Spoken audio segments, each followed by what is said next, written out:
Maybe eventually. Are you still there, Chi? Uh, yeah. Okay. Blue Circle Travis doesn't have a hum, but Travis's ceiling has a hum. I don't understand.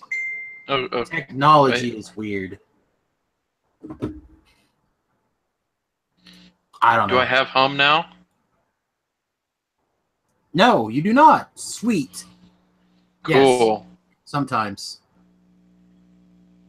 Yeah, it's humming again. I don't know. Whatever. We'll deal with it. So, Just like everything else in life, this is garbage. I I've been watching a lot of Survivor Man, which is a Discovery Channel Science Channel TV show Oh, that's what you're talking about. Okay. featuring featuring Les Stroud. Yeah. It's probably, if I was thinking about it the other day, because on this stream somebody made a comment about my like 10 favorite TV shows of all time, and I started thinking, well, Survivor Man's got to be in that top 10 somewhere, right? So I started watching bits and pieces of it again, and then I found out that several seasons are on Hulu. A couple of them I don't think I've seen all the way through, and I was like, man, that's great, right? And you and I have been talking about tiny houses and traveling and doing stuff, and I'm trying to figure out where I can start picking up some of these harvesting or scavenging or whatever skills, Mm-hmm. because like theoretically, right, if you were to be reasonably trained and be able to do stuff, right, you could easily augment your food and a lot of your like fuel needs, not necessarily fuel as in your car fuel, but like fuel needs for like your tiny house or your bus or your van or whatever, with good scavenging. uh and I don't know, a show like Survivor Man really inspires me. Your conversations about maybe moving to Colorado, um, kind of, all these things together take Samus that doesn't sleep but like 3 hours a night now, his brain, and messes with them and puts them all into one big category of ick. And I don't know, like I'm getting some of that fixed with Survivor Man, and then at the same time it's like maybe I should get together my backpack and go for a hike. And then I think it's hot outside. That's not good. Isn't it only like 70 degrees there? It's too hot. It's too hot. There's too much sun. Outside equals bad. I want to be a survivor man, but I don't want to go where it's more than 60 degrees outside I and just want hopefully to it's like, cloudy all the time. oh man, this is paradise. What magical land are you talking about? I think it's called Seattle. Oh my goodness, it's too wet there though. Too much clouds. The clouds are full of wet. Yeah, but you'll get to be around all those what you call them liberals. Liberal I says know you fun. like that. You know, which is a comment that is misleading. Like almost all of my friends are liberals. Like I have like almost no like conservative. So on the scale I was talking about the other day, if there's a scale of liberals, libertarians, and conservatives, where Hmm. I'm a liberal or a libertarian, right? I'm the You're guy a in the liberal. middle.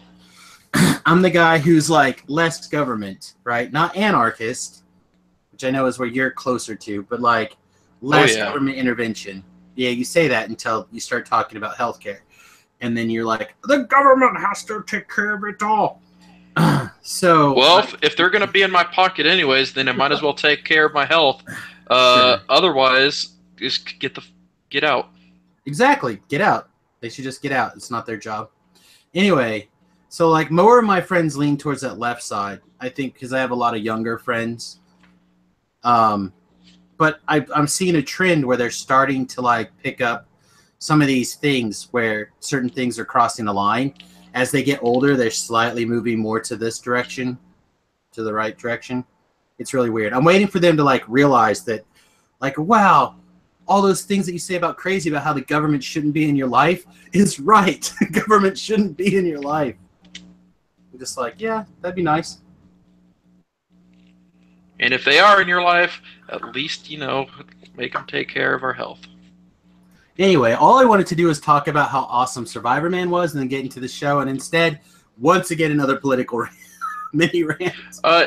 Do you know what's better than Survivor Man? Like, as a survival show? Yeah. I mean, really, I've seen a lot of them, and I would say none. I like Dual Survivor better. Dual Survival is a lot of fun. That's a good show. But there is a couple of different levels that I think make Survivor Man just a better show. Well, it's not the comedy level, that's for sure. It's not the comedy. It really is one guy out there normally, right? He's had a couple episodes where he had another person, but he's doing his own camera work. He's out there by himself. Like it's the legit one man versus the environment. Now there's usually some pretty reasonable planning, and he even talks about the fact that he's got some safety stuff in the sense that he does regular check-ins, and when they can't, then they call, they do stuff. They come in. But for the most part, I like that. It feels more realistic to me, or situational possible. But the other Survivor shows, which like I said, I like Dual Survival. I like Man, Woman, Wild. Occasionally, I even like the Bear Griggs show. All those guys have a camera crew. All those guys they're doing scenarios typically. Instead of like, well, this is me going out here pretending I'm this scenario, and now this is just all the shenanigans I fall into. And I think the realism gets lost. The episode I'm watching right now, for example, of Survivor Man, I think he's in Transylvania, and he's like lost in the mountains. He's legitimately lost. Like, you can tell he's legitimately lost, and he's trying to walk himself out, and he starts going down this path, and basically it turns into a cliff, basically right away. And you can see on his face that the point when he realizes he's in a dangerous situation, and he could get seriously hurt, if not killed, if he does not make the right moves right now. And then, like, I don't know. I think it really plays out to what an actual survival situation is like, and not just here's the skills. I think the skills are important, but I think those highs that you get with Survivor Man and those lows that you get are just more real. And he was the guy who started the whole thing, right? He's sure. The first. So, probably. I mean, he was. But I mean, again, Dual Survivor is really good. I do enjoy that show as well. Anyway, it's not a TV show or a podcast or however you're enjoying this episode of Two Trolls and a Brew, episode 98, Time for a New TCG, is not about Survivor Man. It's, in fact, about Magic the Gatherings, or maybe something else. Yeah. Subtitle this week, Sweet Hum. Hopefully I'll be able to get most of the hum out in post, but it never always goes away. So we're having some technical difficulties. It's a side effect of Travis using his phone for the primary source of doing the show, but that's just something we have to live with right now. Let's jump right in. Troll cards. You have On Cop Champion. I assume that you had a really good draft or something this week, and that's why you're bringing it up. Yeah. Well, did you not see that picture that I sent you? Oh yeah, totally. I totally saw your picture. And all right, stupid. So here's how. So Friday night we did a draft because that's what everybody decided was better. And my pack one pick one was like, there was nothing good in uncommons or rares, so I was just like, all right, screw it. I'll just start off with a wasteland or an Ipnu desert, the one that gives them all neg counters. I think that's a fair pickup. Yeah, so like my rare was garbage, and then there was that.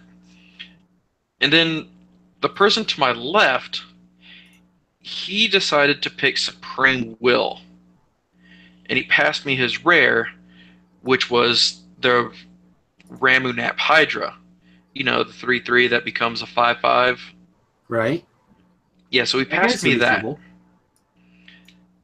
And then the very next pack, he passed me Overcome. And I was just like, all right, I guess I'm playing green again. That's how this format works for me.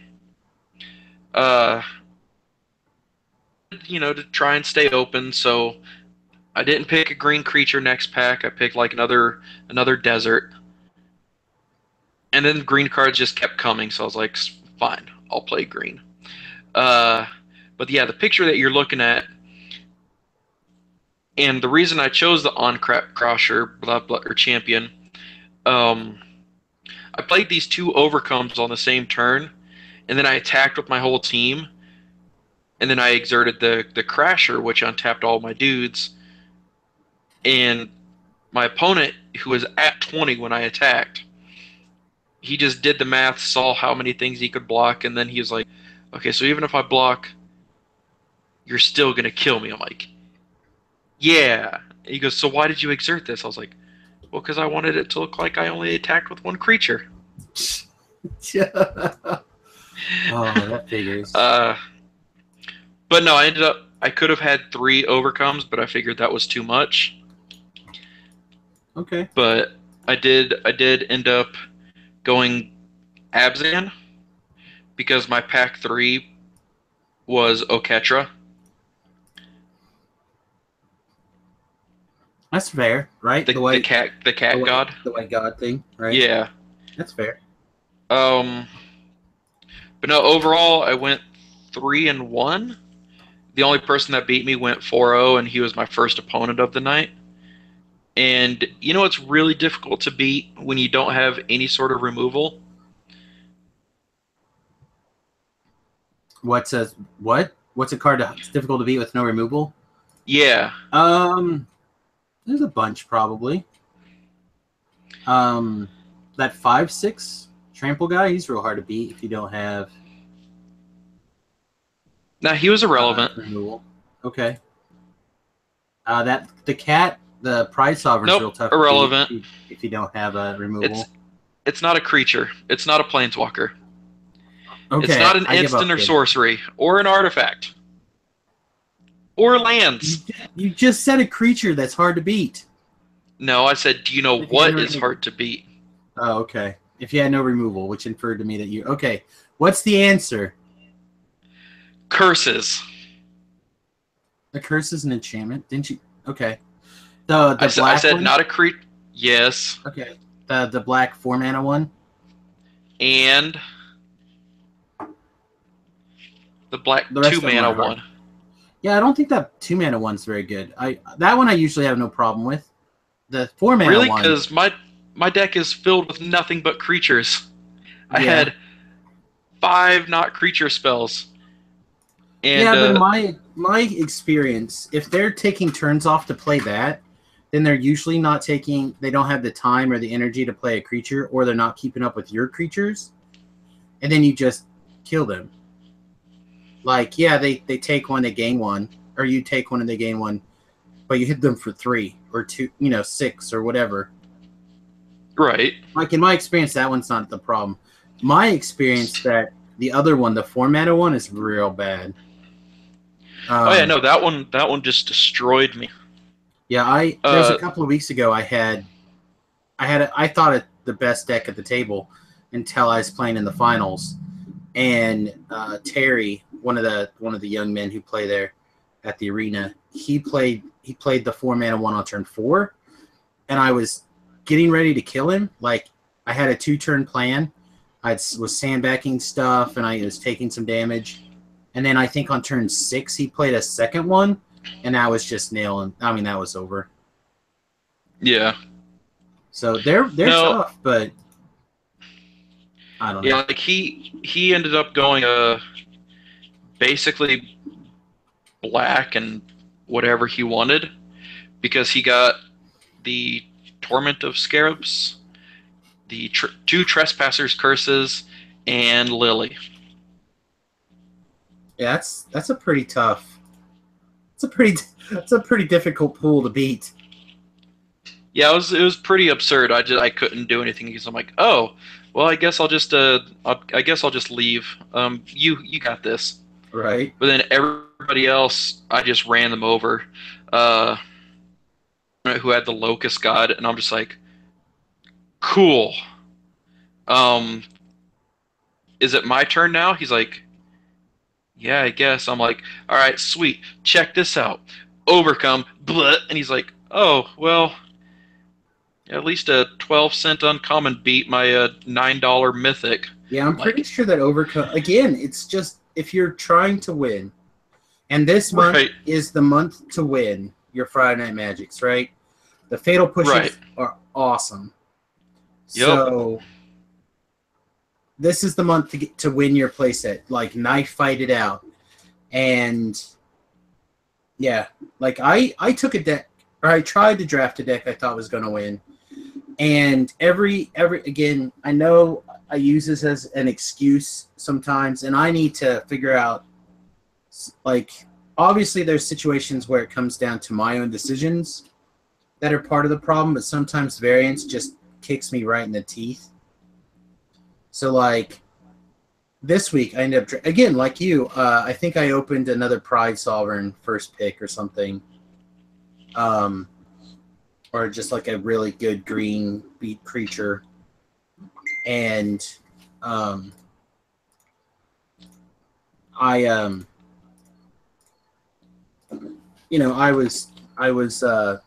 ended up drafting like this pretty aggressive green-black deck with, a reasonable amount of removal and a good curve of creatures.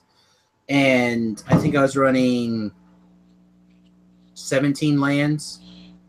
Okay. And every game that I had like a reasonable mix of land and spells, I won. I played against Scott round 2. I'm looking to 4. I didn't win that game. The next game we played up, I was able to keep my 7. I think I had like a 3-card hand with 2 drops, 3 drops, and a removal spell or 2. Got there no problem.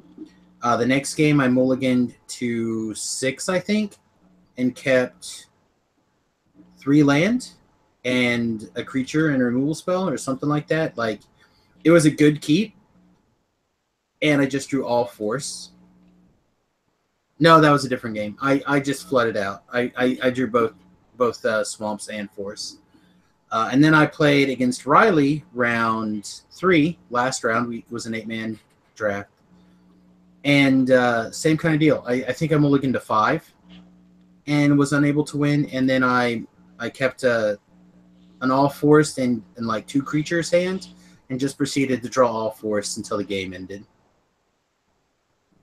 So, I mean, it's just, it feels like I'm either allowed to play lands and spells and then I have a better than average chance of winning the Magic, or I'm not allowed to play Magic at all.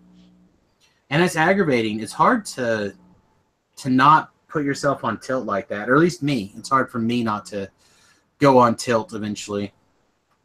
And these are all people, I'm playing against people I consider friends, and it's like, it's hard for me sometimes not to be like, you know what, you guys can all just go sit on an egg. That was PG-13. Well, I don't know. I mean, Frank Reynolds likes eggs, and he's on a pretty good show. Cool. Is that Always Sunny? Yeah. Okay, good. Nailed it. I've never actually seen an episode of Always Sunny yet either. Oh. I'll get there. I've got lots of time. Or I'll die soon. Whichever comes first, I'm fine. Yeah, well, if you don't watch an episode of Always Sunny, then maybe you should. I will. I will eventually. It's on my list. Just die. Oh, just die? I'm down. Yeah. I'm down. So my card for list, me. My card this week is Duress. I love it when Duress is in Standard. It's definitely one of the best 1-mana spells, and it came out today that it was on the reprint list for, is it Ixodon? Dinosaur Happyville?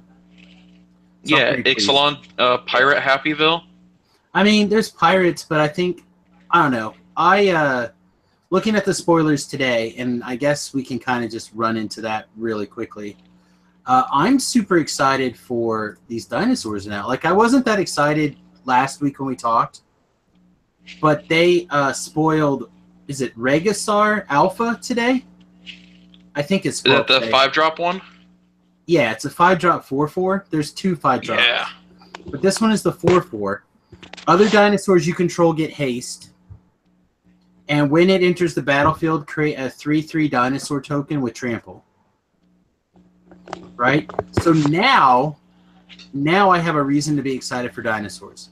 So this guy allows me to go ahead and play like my singleton Sun's Avatar and the singleton, what's the other dinosaur? Burning Sun's Avatar. The big Naya one? Well, the big Naya one is the Sun's Avatar. Okay. And then the Burning Suns is just the big red one. Okay. When it enters the battlefield, does 3 damage to target opponent and 3 damage to up to 1 target creature for 6 mana, and it's a 6/6.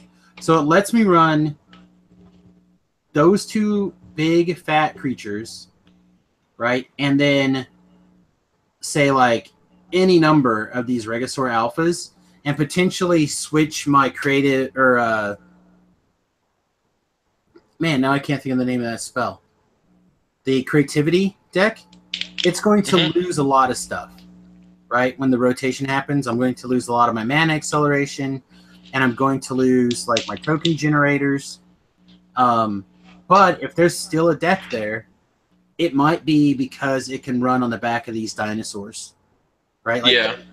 You know, I'm going to do this for 3, and I'm going to hit one of this guy and a Sun's Avatar and like maybe another one of this guy, because those are what's in your deck.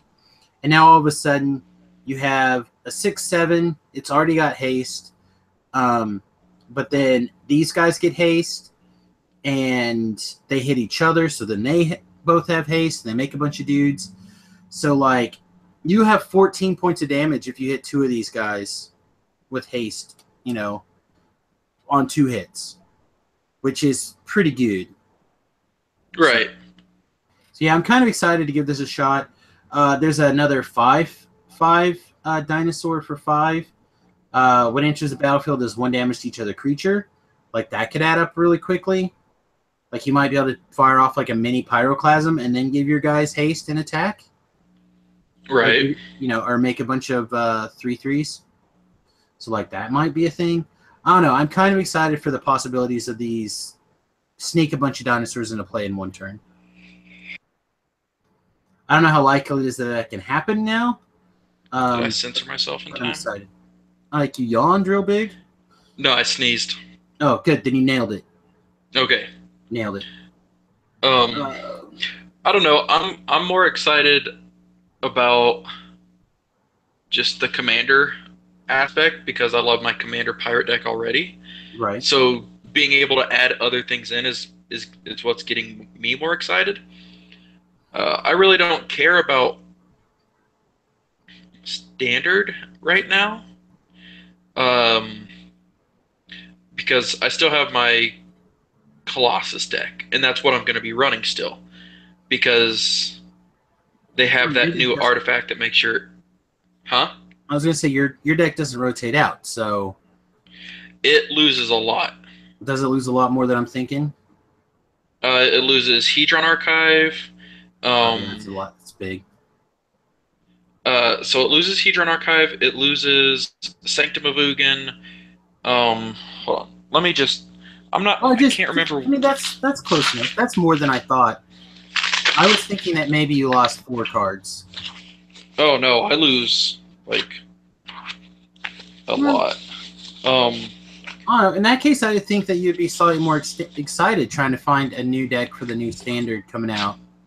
Oh no, I'm still gonna run it. Okay, but because because artifact lands. We have artifact lands now. Well, kind of. The Oh, the artifacts that turn lands it into. Okay, I gotcha. Yeah, it could be okay. Like the primal amulet that flips over into a land, Right. and a compass that turns over. All right, I can see it. I also lose mirror pool, but they kind of gave us a new mirror pool I think you can do okay without that. because there's that new artifact that when it flips over, your instants and sorceries gain. You can copy them when you cast. Okay. But no, I also lose the Gaia Reach Sanitarium. So really, like, I'm losing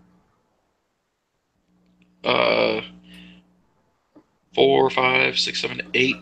I'm losing 8 lands and 4 Hedron archives, Okay. which are pretty big. All of that's like really essential for the deck to just like out of nowhere. Here's 20 damage. Well, like I said, in my mind, when I was thinking, I was like, oh, you might lose like 3 cards, but you can lose a couple more. But you're going to gain Opt.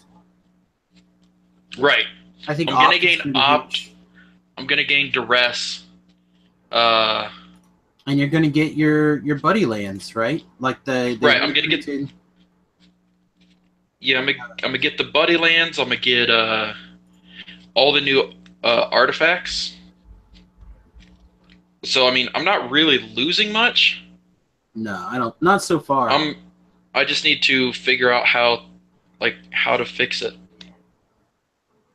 Yeah, and I'm losing a lot, way more than I thought I was. Well, Are you using the laptop? No, I'm trying to record the podcast. The laptop's by the television, plugged into the television. Okay. why is it plugged into the television? We were trying to watch HBO Go the other day or something, and it was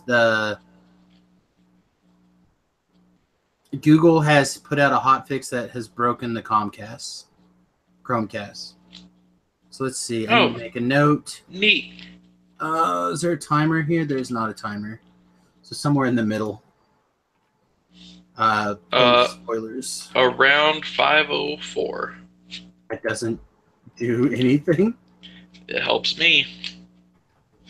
Nerd. But Anyway, I don't know. I'm excited for the artifacts and the pirate and the commander aspect. I really don't care about the standard things. The planeswalkers are garbage. All of the other not pirate cards are garbage. Yeah. Although if I have to, I'm gonna play Revel in Riches. Right. We talked about that last week as one of the arts that you really like. Real quick, speed of arts that we like, the non-full art fancy walk the plank art, I think is way sexier, right? Yeah, it looks really good. Yeah, I'm gonna pull it up on the screen for people watching the cast over here. But yeah, I think that looks really great. Like that makes a whole lot more sense to me about killing non-merfolk. Right. I still don't think that kills a turtle, but that's okay. Anyway. Sacrifices. Sure. So we can kill a Jace. We just can't kill a turtle. Oh wait, no, we can. We can kill turtles. All right, so I'm going to see about inviting a. I guess I can't do that from here.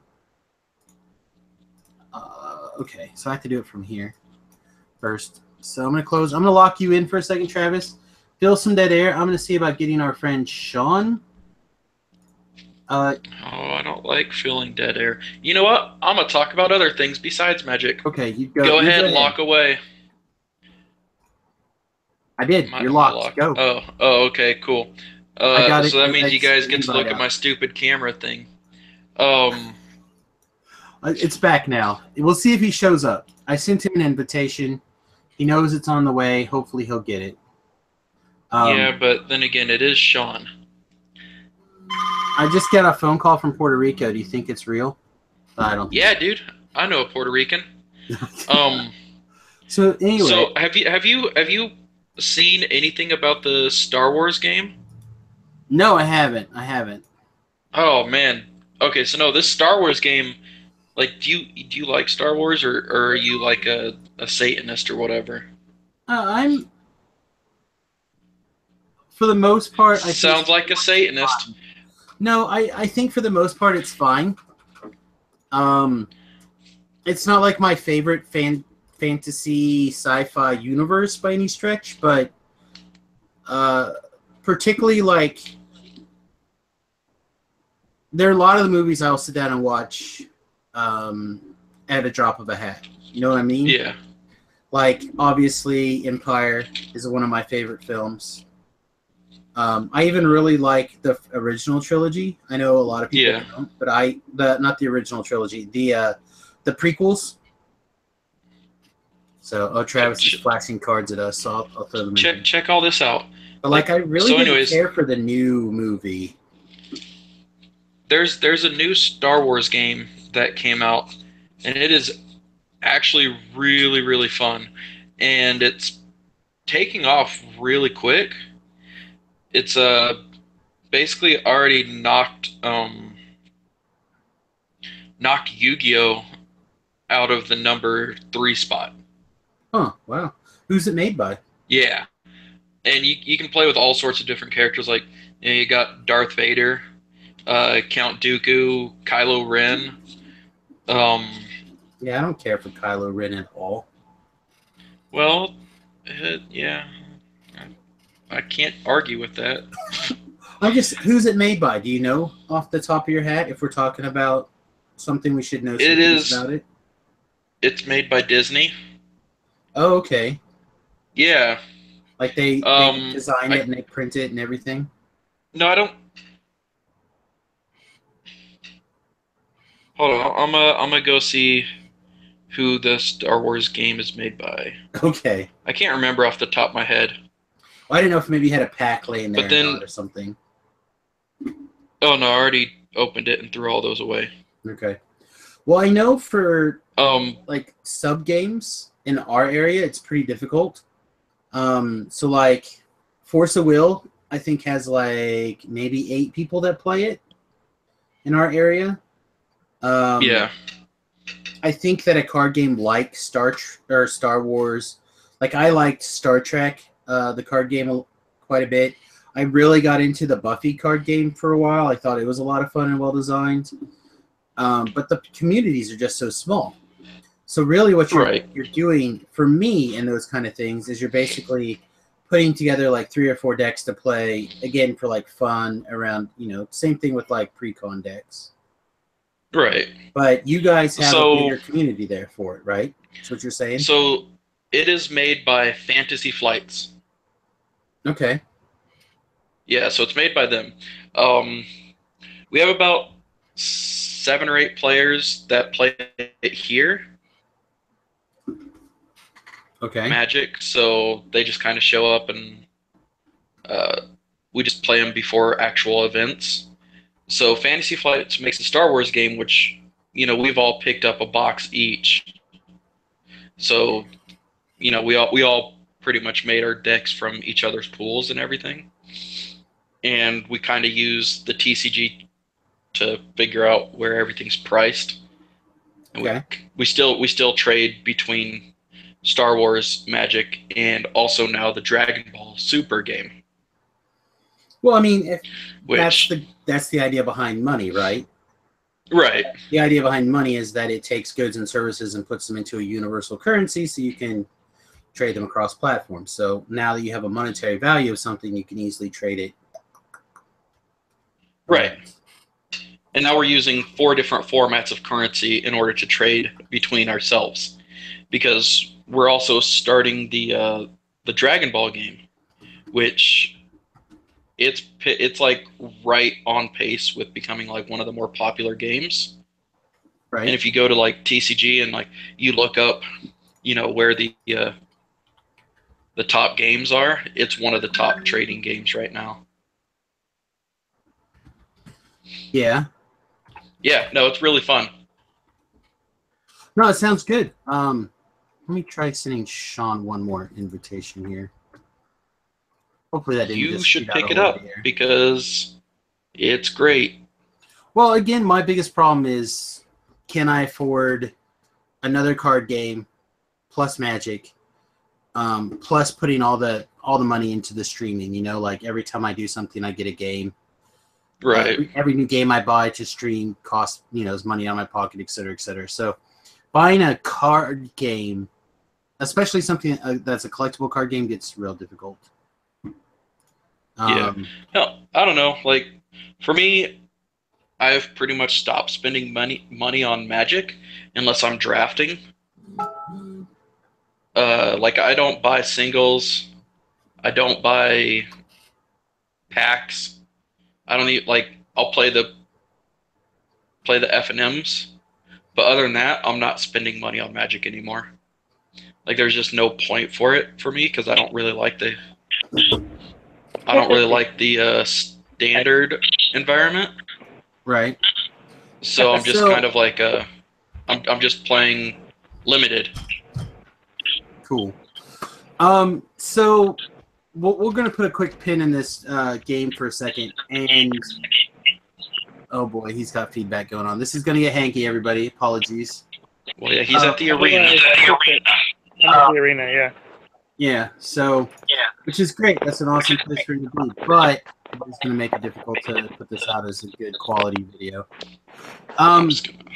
So anyway, Sean is joining us, and Sean has come up with a new deck list here for the upcoming standard, and I kind of wanted to talk about it a little bit, mostly because I felt like maybe we gave him a little bit too much of a hard time on Monday, and I wanted to go ahead and throw him a little bit of a bone on his deck over here.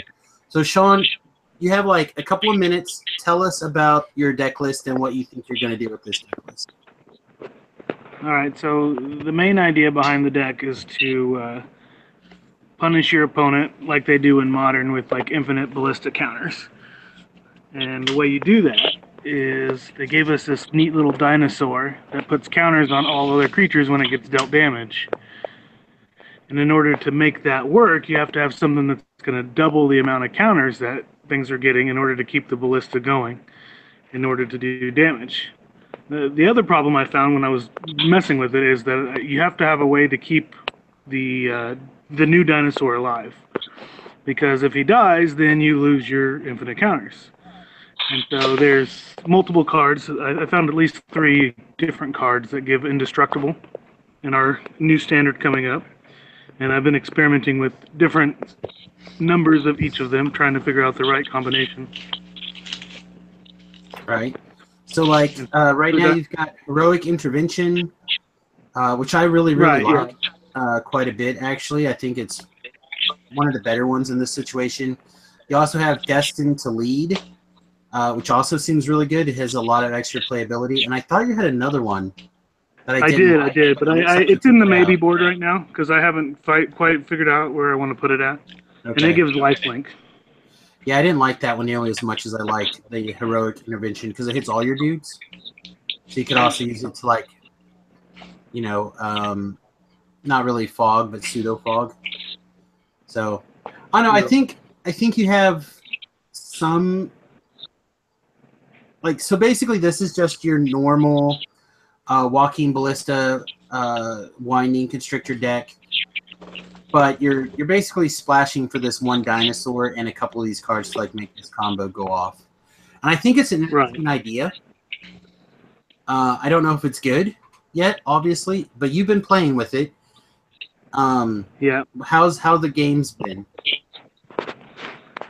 They've been good. I've been able to combo off as early as turn 5, which is pretty sweet.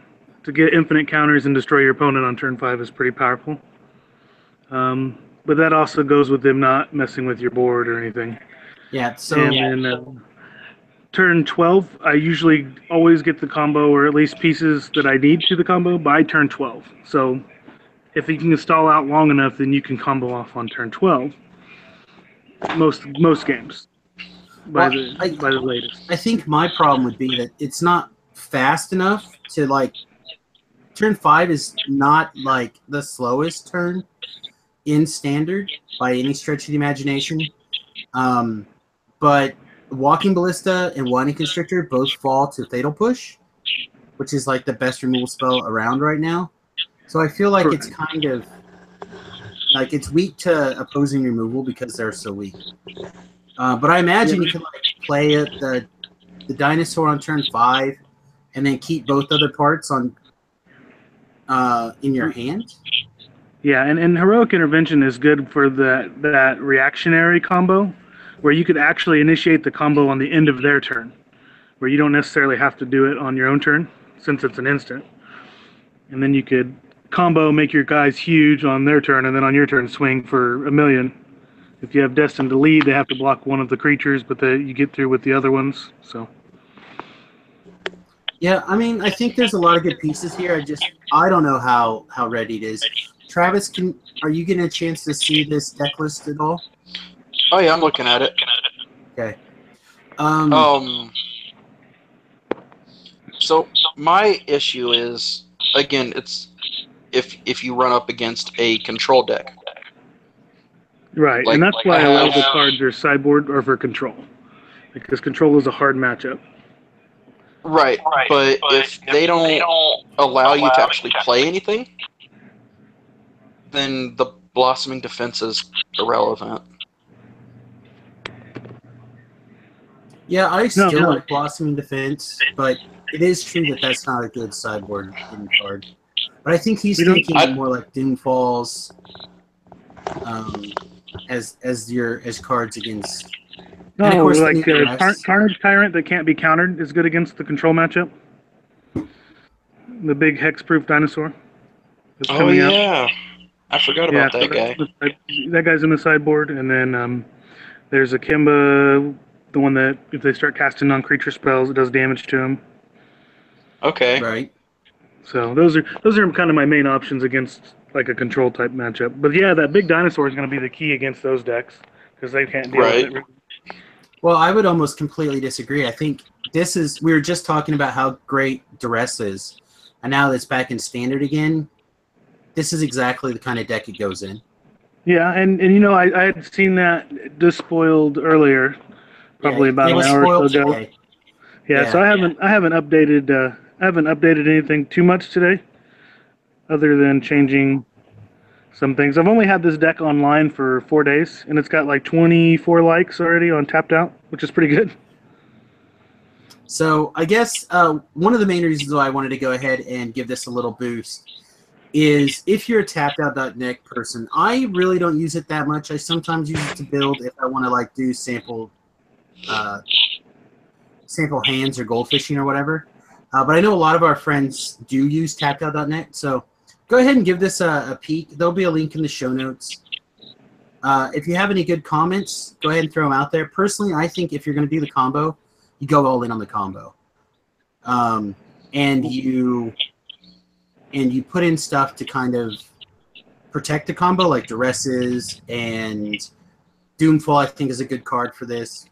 And obviously, we'll have to see what other tools we get in the next couple. Yeah. What? Things release in 2 weeks? Is that right? Pre-release in 2 weeks? Yeah, that is correct. Yeah, I think so. So, I mean, this whole thing could change. But I think this is a good start. The Walking Ballista, Winding Constrictor, and the Bellowing Aegisar, however you pronounce it. Like, those are 3 cards that are very strong together and could potentially do a lot of work.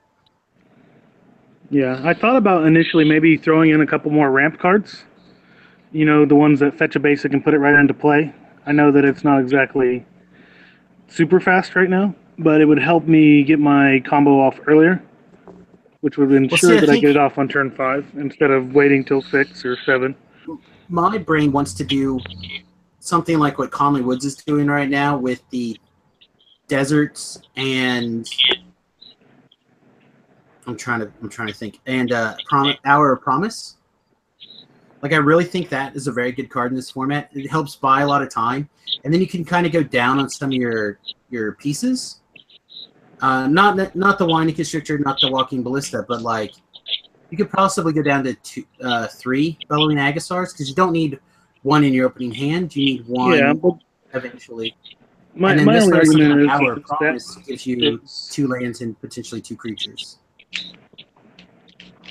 having the 4 really helps with the. If you have 2 of them out, it's also infinite. So you can ping one of them and then rotate to the other and do it infinite amount of times. So if you only have 3, then you lessen the chance that you'll be able to get 2 out to do Sure. that infinite that way. Yeah, I'm not saying that you're wrong or incorrect or anything like that. I'm just saying from my point of view, looking at it now, talking about it on the show, like it feels to me like maybe that's a stronger way to go, is to have the option to set it off to more of the end game. I win the game by having like Hour of Promise in your deck or something like that. The same kind of deal if you were to, if this was not Bellowing Agassar, but instead this was what's the gain 7 life, win the game if you cast it twice? Second Sun. Yeah, whatever that Approach the card Second is. Sun. Like, to me, this is basically that same card, right? Like, I'm going to dirtle around long enough, I'm going to cast it, and then, I'm gonna get some more work done, I'm going to cast it again. Like, it's a You know big what irritates me card. most about that card? The approach? No, Bellowing Agassar. What's that? At least right there where you have it, it says its creature type is creature. Oh, I didn't even see that. I wonder if they'll get that fixed. Probably whoever copied the picture. Well, it may not even be the picture. That may just be pieced together from. That might be their algorithm assembling that card. It may not be a scan or anything. But for the most part, the deck isn't necessarily combo. It's mostly black-green energy counters. So it still plays like the old deck, where you get 8 power on turn 3 kind of thing. You can do that. Right, like, and that's what makes it so powerful, is the fact that you can still play it like that, and then you combo if they start messing with you. Right.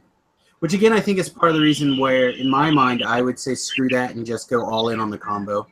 Because that hand can still happen. The hand is still strong. Like, there's no reason that you'd have to cut something like a Rishkar. You can leave that in.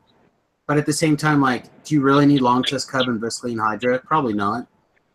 Where instead you can use more of the Ifnir Deadlands and Deserts to act as additional removal spells, and then you can go get them with your Hour of Promise, make a couple of creatures, maybe play a couple of Planeswalkers, like 5-mana Lily, and kind of make some stuff happen. I'm curious to see how this deck does. Now that combo is there, of Walking Ballista, Winding Constrictor, and Bellowing Agassar, it's just a matter of time before people figure out like the good variations and how to kind of make it work. And I think it's awesome that one of our guys kind of jumped on the forefront to building this thing. So that's all. Just kind of wanted to talk about it for a second and get you actually on. We don't really do a lot of guests, and this is why, because I should have prepared this ahead of time instead of just like, hey, what you doing, like 20 minutes before we're ready to have you on. So yeah. Anyway, thanks for popping in, Sean. I think it's a good deck. Again, I'll have a link on the show notes. Pop over, leaving some comments. You can do all sorts of stuff in there. Why the Black Desert? Oh, the Infinite Deslands? That's the one that puts net counters on creatures. So it's just another way to do something. It's just a removal spell that uses land. Yeah. Again, I But think he only that's the has reason. 2. Right. But it's situational. Like maybe you need to do it. And it doesn't hurt my mana base really. Again, I think this is the reason why you want to go desert theme, because I think this land's very strong, and to be an Ultron, more of this land in particular, I think is very, very good. But again, I've been watching Conley play that. I don't know if you want to call it green, black, colorless our Promise deck, but I think it's very strong. I think using that as an engine to power this combo could be very, very good. Yeah, and if you want, I was going to say, all you have to do is click the playtest deal, and it'll pull up a hand, and you can go through the whole cycle of what it would be like. Sure. Going through all the cards and going through each turn and everything. I don't know if you're familiar with the website or not, but yeah, I've used it a little bit, but not a ton. Anyway, thanks for popping in, Sean. We appreciate it. we'll just go ahead and have you hang up here for us, and we'll. All right. See you carry on. later. Thanks again. All right, everybody. That was Sean. Again, his deck is Abzan Infinite Counters Standard over at tapped.net, and again, there'll be a link on the thing. Go leave him some comments. Let's see if we can figure out this deck. Don't make it too good, but Good. make it reasonable. Yeah, I wanted to feel good. So we were playtesting Frontier on Monday, right? And he was busy playing Commander with somebody next to us, and he finished up his Commander deck or Commander game. His opponent left, and we were still playing Frontier, and probably 15-20 minutes later he goes, I have next. And we both kind of looked at each other and like, whatever. And he gets up and leaves. I don't know how long he's gone. He doesn't say anything. We have no idea. We finish our game of Magic. We look at each other, and I'm like, well, I got time for one more match, and then I need to go home. So we start the next game of Magic. And we get to like turn 3 or 4 or whatever, and he walks back up, and he's like, hey, I thought I had next. Like, well, we had no idea where you were or anything, and he got mad and he left. So I feel like I should throw him a little bit of a bone. So, Well, anyway. Communication is key. I know. It is a thing that happens. We could have bellowed, I guess, too. But, I don't know. I was being selfish. Shellfish. So, before we got interrupted, you were making one last comment on the Star Wars Trek? Yeah, Wars. Just the Star Wars and the Dragon Ball Super games have fun.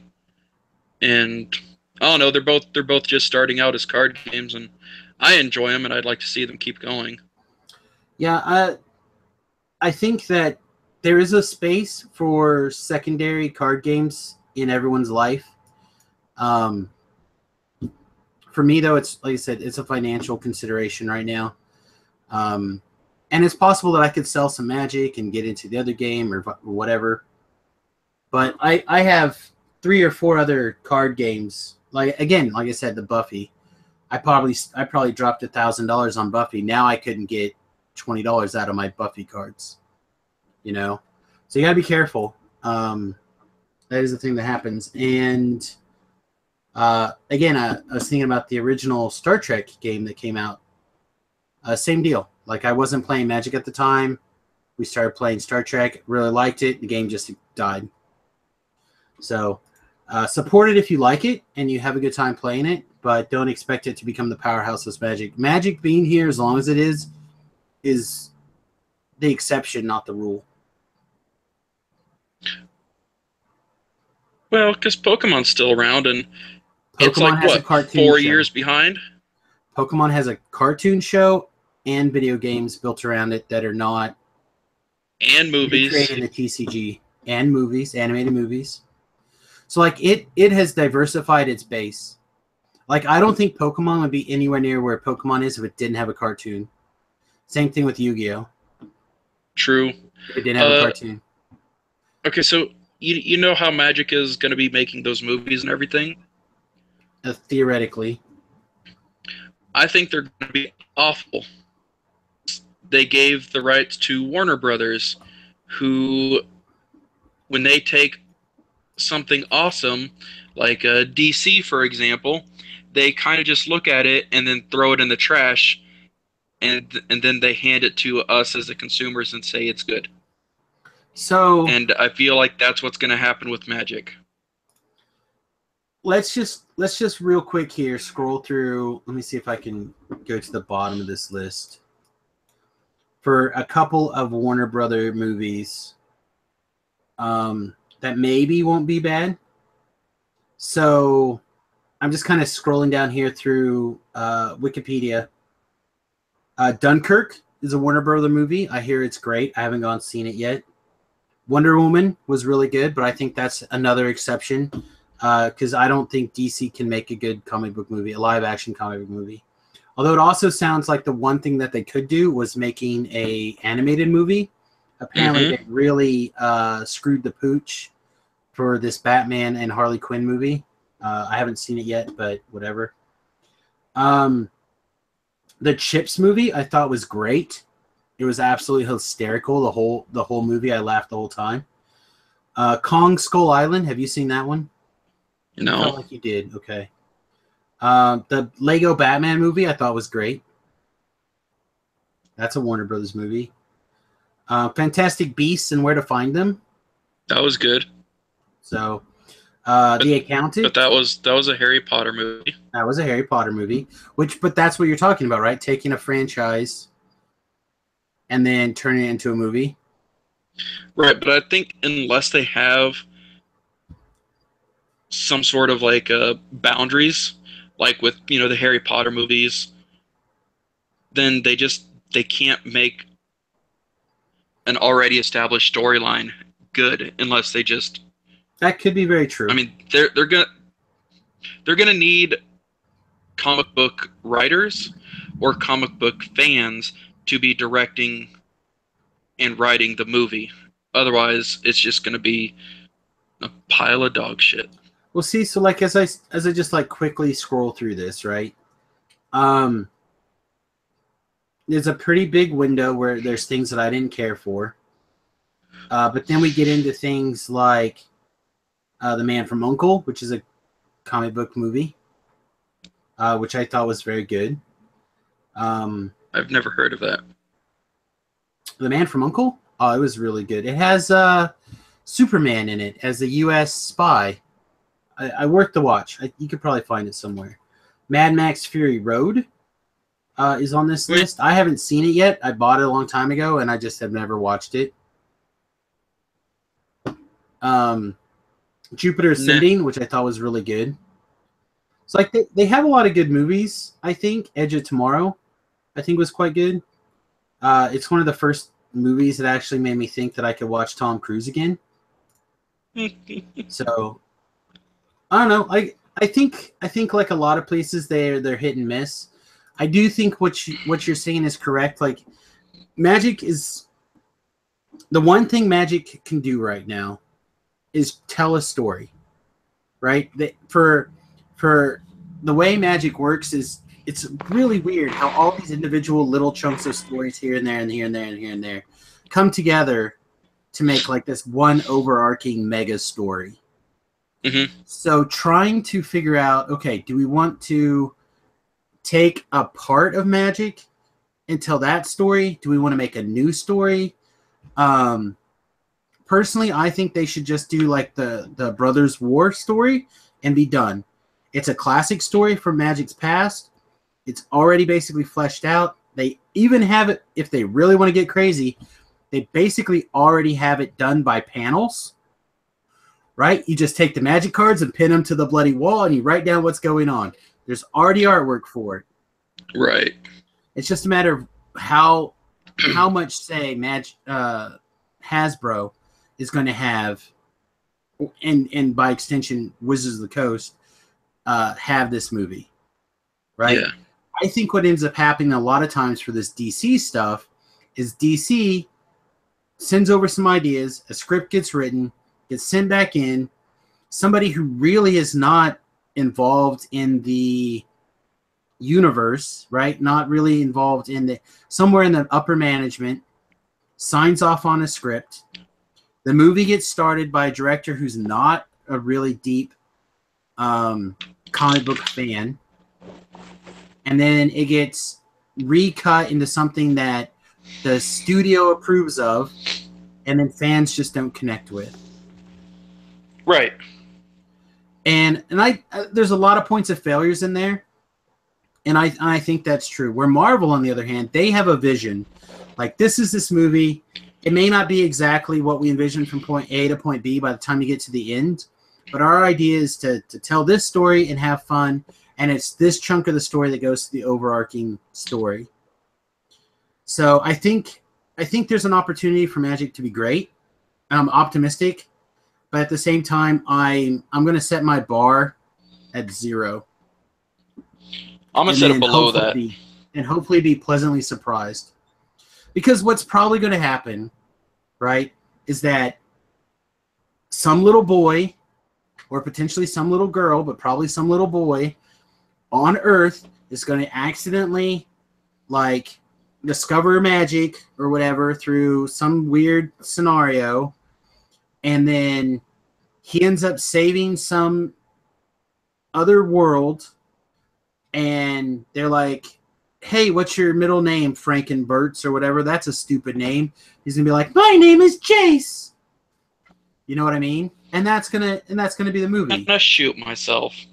And we already had that movie. It's called The Sorcerer's Apprentice, and I don't need that. I don't need that again. I thought that was already a fun movie once, but I don't need that shit again. I'm with the professor. I think they should shoot this movie idea in the foot. I think they shoot it in the foot right now, and instead they take either the upcoming block of Magic story or the two upcoming blocks of Magic story, or they go back in time and they grab like 3 blocks ago story, and they do a cartoon series. They do 26 episodes of a cartoon. It'd probably cost them less. And they do as much of that story they can, and then they have a capstone movie that goes like straight out to digital release or whatever. And they charge like $2.99 or $5 or whatever they want for it. So they put the cartoon out there for free, like on Cartoon Network or ABC or whatever Warner Brothers affiliated with. Netflix. Put it straight out on Netflix. That's fine. And then you put this series out. You get the kids watching it. The kids get excited to play Magic. You have your capstone movie. And then every block, because basically they could do 1 block story for every season of Magic. And like, here's the block that we're going to do the story for this year. Boom. And they knock out the story for the block. And they just boom, boom, boom, boom, boom, boom. And that's just what they do. And then they have like this amazing marketing tool that keeps all of the fans excited. Like, how great would it be to be able to have like a 23-episode Magic the Gathering Netflix season drop about the story of Kaladesh? Like, I would eat that. But yeah, like even if they do it like in between the 2 sets, so like if they did it in between, like dead center between Ixalan or Kaladesh and Aether Revolt. And then it's just like, all right, here's the beginning of the story, here's the end. Next week, here are all the cards that you play with. And then it's just like, oh, well hell, I mean, this card just got a lot cooler, even though it's useless. And I think it could be difficult to do something like that, where I think you could say, okay, this is the story for Kaladesh and Aether Revolt, right? So we're episode 1 through 12. We're going to try to tell the story that basically happens in Kaladesh, and then from 13 to 24, we're going to try to tell the story for Aether Revolt. Okay. You know, boom, boom, and then when you get to these 1 set blocks, right? You could probably find a way to fill the entire 24 episodes with the 1 story. Backstory. But if not, do a 12-episode season, right? And then do the next one, or do one from the Magic's past. I don't care. Give me content, visual content that is cheap and effective to produce. I look forward to Archer all year long. And that's like 12 episodes of a story that doesn't relate to anything else that I watch except for it. How long did you wait for Rick and Morty season 3? About 2 years. Tell me if they did something like that with Magic that you would not be all over it. I would be all over it in a heartbeat. Oh yeah. No, I'm already like, as soon as season 7 of Game of Thrones ended, I was like, is it next year yet? And they're like, it may not be till 2019. I'm like, oh, is it 2 years from now? Because I hate myself now. Yeah. Why does Sunday have to exist? But luckily for me, football. Oh, there you go. Saved by the pigskin. Yeah, saved by different people running into each other in violence. That's right. We're starting to get towards the end of the show. I want to talk to you just one little bit because I want to get your advice on this. I think there's a possibility that you're going to have some stuff. We're going to push push some stuff to next week. But I have been practicing this. I put this Frontier, obviously. I've been trying to find a Frontier list for a while. And something that I saw early on, and I didn't necessarily want to play the exact MTG Goldfish list for, is this Hardened Scales deck. It basically builds itself. You have Hardened Scales, you have Winding Constrictor, you have Hangerback Walkers and Walking Ballistas, and these things are like peanut butter and jelly, right? You just put them together. Right. I don't like all of these Mana Gorger Hydras, but like Sean was kind of talking about in the other thing, like if you go turn 1 Elvish Mystic, turn 2 Mana Gorger Hydra, go, it can just become completely out of control. Yep. But I don't think it's a 4 of by any stretch of the imagination, and you certainly don't want one late. So I'm not sure what that means for numbers. And I'm also not in love with the 2 Duresses in the main. I usually do like me a Duress, but I think I want to put them in the sideboard. And I'm kind of thinking about moving the 3-mana Lily to the main. But I want to get your thoughts. I want to get your thoughts. I mean, where's the Smuggler's Copter? Ironically, also not here. Smuggler's Copter would be very, very good in this deck. I think I could try running. That's about it. Copters. So, like, maybe take one of the Mana Gorger Hydras out and, like, maybe these 2 Dresses for 3 Smuggler's Copters. Yeah. All right, I'll try it. Make them have to answer everything. I'll make them try it. Like, that's kind of what I was looking at. Like, right now I'm using the what's the standard Pseudo Bob? He comes into play, gets an energy. Every time it attacks, it gets an energy. And then you can spend 2 energy and pay a life during your upkeep and draw a card. Oh, yeah. Like, I'm trying that guy, but it literally, it's kind of like Hangerback Walker in the sense that every time I try to play it, my opponent kills it or scoops. Well, yeah, it's a terrifying card to play against. Oh, man. Hangerback Walker has become people's, like, I'll play Hangerback Walker for 4 counters or whatever, and they're like, okay. And then very next turn, like, well, this is what I've been saving my Reflector Mage on. I'm like, thanks, you little bastard. Yeah. And then you're like, all right, I'll wait 2 turns. I'll play Hangerback Walker. This is why I was saving my other Hangerback or Reflector Mage. Like, right. So right now, I really like this list. And Hangerback is, in my opinion, it's about to just eat a bullet, because with that new Pithing Needle effect coming out. Okay. You know that there's a new Pithing Needle, right? I don't remember seeing a new Pithing Needle now. Yeah, it's a 2-drop. You look at their hand and you choose a card from it, and then any card with that name can't activate abilities unless it's mana. That's fine. It still attacks and blocks, right? It's the Walking Ballista? Okay, well, the Walking Ballista is a little different story. The Walking Ballista, it kind of needs its activated abilities to be good, but Hangerback Walker... Yeah, like, that's why I'm saying, matter. like, it's about to eat a bullet. Okay. Well, we're talking about 2 different cards. Hangerback Walker? I'm talking about Hangerback Walker. Let Hangerback Walker come back with whatever, I'll chomp it. I mean, that's fine. Eventually, Or I'll just let you hit me, because I'm playing Gobos, and those things will run over a Hangerback Walker. It's probably true. Guess what? Hangerback Walker can't block. Oh, cool. Now what? Well, I think that's part of the reason why the like all dudes get -2/-2 or Languish is so good, because my guys can get over Languish super quick. If I let them live. Well, if you kill Hangerback Walker with like 4 tokens on it, I'm going to have an army of flyers. So.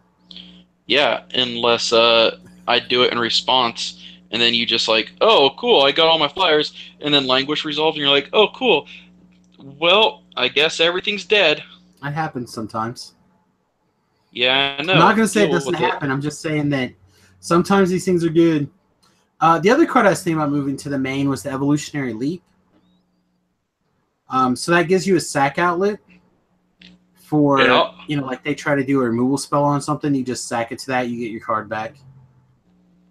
I don't know. I'm tempted.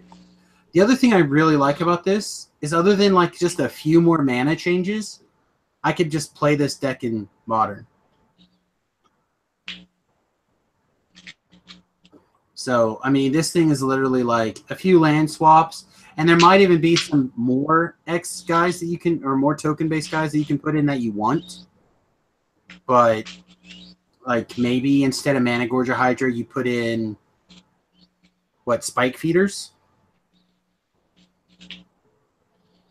So For Modern. Yeah, for Modern. So you have, like, some life gain stuff going on, and then maybe somewhere you put in some number of Scavenging ooze. Jinx, you owe me a Coke. Yeah, I said it first, so it doesn't count. That's fine. I don't drink Coke anyway. All right. Well, I think my internet is definitely starting to screw up again, so I think we better wrap up. I'm seeing the noticeable pauses and lags in the thing. Oh yeah. So anyway, Two Trolls and a Brew. Check us out, samusgrobo.com. Of course, you can find us at iTunes or MTG Cast. Apparently, there's a thing going on right now. If I mention that we're hosted at Podcast Garden, they might throw us. Travis is chewing on a bottle, folks. I can't stand it. I'm trying to get all my plastic in for the day. That's right. Get that in. You don't want to be taking that rectally like usual. Anyway, Podcast Garden is where we do our hosting for the podcast. Send us an email, twotrollsbrew@gmail.com. Of course, like if you want to be like Nathan and send us a deck list, you can do it there. If you want to be like Sean, you can send us a deck list there. That'd be great. You can check out the Twitch, twitch.tv/SamusGarobo, twitter.com/turtlepower319 for Travis, and of course, twitter.com/SamusGarobo if you'd like to get a hold of me. Other than that, I don't really have anything. How do you want to wrap the show up this week besides chewing on your bottle? No, that's about it. They can watch me do this until you hang up.